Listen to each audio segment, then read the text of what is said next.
Hello বন্ধুরা, বাংলা নিউজে আপনাকে স্বাগত। শুরুতে সংবাদের শিরোনাম, পরে বিস্তারিত জানিয়ে দেব আমাদের হাতে থাকা সর্বশেষ গুরুত্বপূর্ণ আপডেট বাংলা সংবাদ।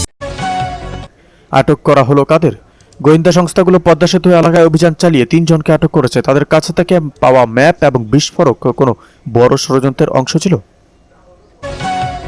সংসদে বিরোধী দল হিসাবে শক্তিশালী অবস্থান তৈরি করতে জামাত ও এনসিপি জোটবদ্ধ হয়ে কাজ করার সিদ্ধান্ত নিয়েছে।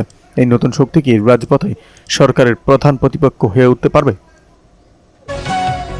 নারী আসনে মনোনয়ন যাচাই বাছাইয়ের আজ শেষ মুহূর্ত, কিন্তু কার কার প্রার্থিতা ঝুলে আছে আর কারা বিনা প্রতিদ্বন্দ্বিতায় নির্বাচিত হতে যাচ্ছেন তা নিয়ে নির্বাচন কমিশন থেকে আসছে গুরুত্বপূর্ণ এক আপডেট।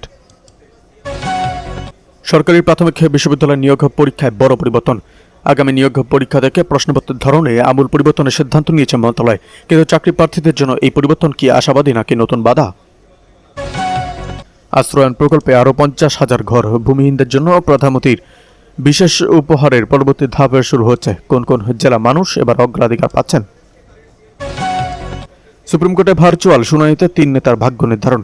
রাজনৈতিকভাবে গুরুত্বপূর্ণ একটি মামলার রায় আজই আসার কথা রয়েছে ভার্চুয়াল কোর্টে, যা রাজপথের উত্তাপকে নতুন মাত্রা দিতে পারে। নেপথ্য কি বড় কোনো পরিকল্পনা? দেশের বেশ কয়েকটি স্থানে আজ সকালে অতর্কিত মিছিল করেছে জামায়াত। হঠাৎই সক্রিয়তাকে আসন্ন কোনো রাজনৈতিক পরিবর্তনের ইঙ্গিত দিচ্ছে। পার্লামেন্টারি ককাস গঠন, মানবাধিকার রক্ষায় নতুন উদ্যোগ। সংসদ সদস্যদের নিয়ে একটি বিশেষ মানবাধিকার কমিশন গঠনের প্রস্তাব আনা হয়েছে। এই কমিশন কি সত্যি পুলিশের ক্ষমতার অপব্যবহার রোধ করতে পারবে? জাতীয় গ্রিডে যুক্ত হলো আদানি আরও 925 মেগাওয়াট, লোডশেডিং কমার আশা। আদানি পাওয়ার প্ল্যান্টের দ্বিতীয় ইউনিট থেকে 925 মেগাওয়াট বিদ্যুৎ জাতীয় গ্রিডে সরবরাহ শুরু হয়েছে। বাংলাদেশ বিদ্যুৎ উন্নয়ন বোর্ড জানিয়েছে সোমবার সন্ধ্যা 7:47 জাতীয় গ্রিডের সঙ্গে সিঙ্ক্রোনাইজ হয়। বিপিডির চেয়ারম্যান প্রকৌশলী মোহাম্মদ রেজাউল করিম গণমাধ্যমকে জানান, ধীরে ধীরে বিদ্যুৎ সরবরাহ আরও বাড়ানো হবে। এই অতিরিক্ত উৎপাদন সামগ্রিক বিদ্যুৎ ব্যবস্থাকে শক্তিশালী করবে এবং দেশে জুড়ে লোডশেডিং কমাতে সহায়ক ভূমিকা রাখবে। এদিকে সংশ্লিষ্ট কর্মকর্তারা জানিয়েছে 28 এপ্রিল থেকে এসএস পাওয়ার এবং আরএনপিএল থেকেও জাতীয় গ্রিডে অতিরিক্ত 600 মেগাওয়াট করে বিদ্যুৎ যুক্ত হওয়ার কথা রয়েছে। আরএনপিএল মূলত রুয়াল পাওয়ার কোম্পানি লিমিটেড এবং চীনের রাষ্ট্রায়ত্ত প্রতিষ্ঠান নরিনকোর যৌথ উদ্যোগ। প্রতিষ্ঠানটি 28 এপ্রিল থেকে 600 মেগাওয়াট বিদ্যুৎ উৎপাদন শুরু করবে। বিপিডির তথ্য অনুযায়ী গত শনিবার সন্ধ্যায় দেশে বিদ্যুতের সর্বোচ্চ চাহিদা ছিল 16,900 মেগাওয়াট। সেখানে আদানি প্ল্যান্টের বিদ্যুৎ ছাড়া সর্বোচ্চ উৎপাদন ছিল 14,712 মেগাওয়াট, যা চাহিদার তুলনায় বেশ কম ছিল। এদিকে লোডশেডিং আরও বাড়বে। দেশে পর্যাপ্ত বিদ্যুৎ কেন্দ্র থাকলেও প্রয়োজনীয় জ্বালানির অভাবে চাহিদা মতো বিদ্যুৎ উৎপাদন করা যাচ্ছে না। আগামী 1.5 থেকে 2 মাস কম বেশি লোডশেডিং উপস্থিত থাকবে, বরং কখনো কখনো লোডশেডিং আরও বাড়তে পারে বলে আশঙ্কা রয়েছে। বিদ্যুৎ বিভাগের কর্মপরিকল্পনা এবং জ্বালানি বিভাগের আমদানি পরিকল্পনা পর্যালোচনা করে এমন পূর্বাভাস মিলছে। বিদ্যুৎ বিভাগের এক কর্মকর্তা গতকাল বৃহস্পতিবার সংবাদ সম্মেলনে জানিয়েছেন, মধ্যপ্রাচ্যের যুদ্ধের কারণে জ্বালানি তেল আমদানি, কয়লা আমদানি, এমনকি এলএনজি আমদানিতে সংকট রয়েছে। ফলে গ্রীষ্মকালীন কম বেশি লোডশেডিং থাকতে পারে। পাওয়ার গ্রিড বাংলাদেশ পিএলসির তথ্য অনুযায়ী গত বুধবার বিকেল 5টায় বিদ্যুতের চাহিদা ছিল। জানা গেছে, কয়লাভিত্তিক 8টি বিদ্যুৎ কেন্দ্রের মধ্যে ভারতের আদানি বিদ্যুৎ কেন্দ্রের একটি ইউনিট কারিগরি কারণে বন্ধ।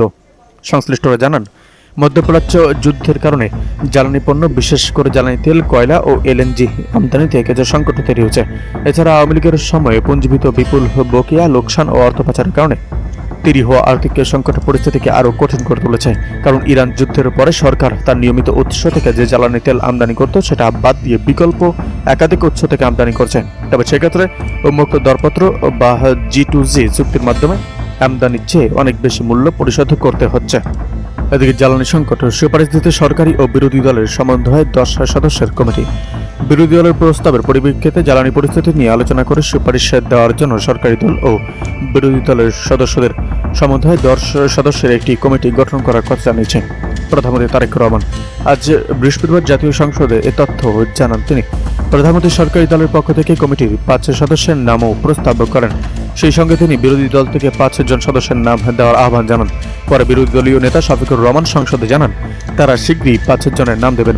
গতকাল বুধবার জাতীয় সংসদে দেশের বর্তমান জ্বালানি সংকট নিরসনে এবং জনদুর্ভোগ লাঘবে অবিলম্বে সরকারের কার্যকর ও দৃশ্যমান পদক্ষেপ গ্রহণ বিষয়ে একটি নোটিশ এনেছিলেন বিরোধী দলীয় নেতা। সেটা নিয়ে সংসদে আলোচনা হয়। আলোচনায় বিরোধী দলীয় নেতা জ্বালানি সংকট নিয়ে সরকার ও বিরোধী দলের সমন্বয়ে একটি কমন কমিটি করার প্রস্তাব দিয়েছিলেন। গতকালই প্রধানমন্ত্রী তারেক রহমান সংসদে জানিয়েছিলেন, জ্বালানি পরিস্থিতি নিয়ে বিরোধী দলের প্রস্তাব বিবেচনায় নেবে সরকার। তাদের প্রস্তাবে বাস্তবতার নিরিখে কিছু থাকলে সেটা বাস্তবায়ন করা হবে। আজ বৃহস্পতিবার বিকেলে সংসদের ফ্লোর নিয়ে প্রধানমন্ত্রী ও সংসদ নেতা তারেক রহমান বলেন, গতকালের আলোচনায় সবাই একমত যে জ্বালানি নিয়ে সমস্যা একটি বৈশ্বিক সমস্যা। বিরোধী দলীয় নেতা প্রস্তাব করেছিলেন তাদের কিছু পরামর্শ আছে, সরকারি দল ও বিরোধী দল একসঙ্গে বিষয়গুলো নিয়ে কাজ করতে পারে। এদিকে হামলার পর ডাকসু নেতা মোসাদ্দেকের ফেসবুক পোস্ট। রাজধানীর শাহবাগে ছাত্রদল ও ছাত্র শিবিরের মধ্যে পাল্টা ধাওয়া ঘটনা ঘটেছে। পরিস্থিতি উত্তপ্ত হয়ে উঠলে এক পর্যায়ে শাহবাগ থানার ভেতরে ঢুকতে গেলে ডাকসুর সাহিত্য ও সংস্কৃতি বিষয়ক সম্পাদক মোসাদ্দেক আলী ইবনে মোহাম্মদের উপর হামলার অভিযোগ উঠেছে। বৃহস্পতিবার সন্ধ্যায় এই ঘটনা ঘটে। পরে তাকে উদ্ধার করে ঢাকা মেডিকেল কলেজ হাসপাতালে নেওয়া হয়। আহত ডাকসুর সাহিত্য ও সংস্কৃতি বিষয়ক সম্পাদক মোসাদ্দেক সামাজিক যোগাযোগ মাধ্যমে ফেসবুকে একটি পোস্ট দিয়েছেন। তিনি বলেন, আমরা লড়াই করব, আমরা জেত দেব। যদি কেউ ফ্যাসিবাদী কাঠামো ফিরিয়ে আনতে আমাদের লাশের ওপর দিয়ে আনতে হবে। এদিকে জ্বালানি সংকট মোকাবেলায় যৌথ কমিটিতে বিরোধী দলের 5 সদস্যের নাম ঘোষণা। দেশের চলমান জ্বালানির সমস্যা ও বিদ্যুৎ পরিস্থিতি মোকাবেলায় 10 সদস্যের একটি বিশেষ কমিটি গঠন করেছে প্রধানমন্ত্রী ও সংসদ নেতা তারেক রহমান। সংসদ নিরসনে সরকারি ও বিরোধী দলের সমন্বয়ে এই কমিটি কাজ করবে। বৃহস্পতিবার সংসদের অধিবেশনের চলাকালে সরকারি দল ও বিরোধী দলের পক্ষ থেকে নিজ নিজ মনোনীত সদস্যের নাম ঘোষণা করা হয়। জ্বালানি সংকটের সমাধানে গঠিত এই কমিটিতে উভয় পক্ষের 5 জন করে মোট 10 জন সদস্যকে দায়িত্ব দেওয়া হয়েছে। সরকারি দলের মনোনীত এই কমিটিতে সভাপতি হিসাবে দায়িত্ব পালন করবেন বিদ্যুৎ ও জ্বালানি মন্ত্রী ইকবাল হাসান মাহমুদ। এই দলের অন্যান্য সদস্যরা হলেন প্রতিমন্ত্রী আরিন্দু ইসলাম, অমিত এবং আরও অনেকে। সংসদ অধিবেশনে আলোচনার সময় জামায়াত আমির ডক্টর শাফিকুর রহমান জ্বালানি প্রতিমন্ত্রীকে উদ্দেশ্য করে একটি গুরুত্বপূর্ণ প্রস্তাবনা রাখেন। তিনি বলেন, বর্তমানে ঢাকা যে লোডশেডিং ম্যানেজমেন্টের প্রস্তাব দেওয়া হয়েছে তার কার্যকর বাস্তবায়ন সংসদ ভবন এলাকায়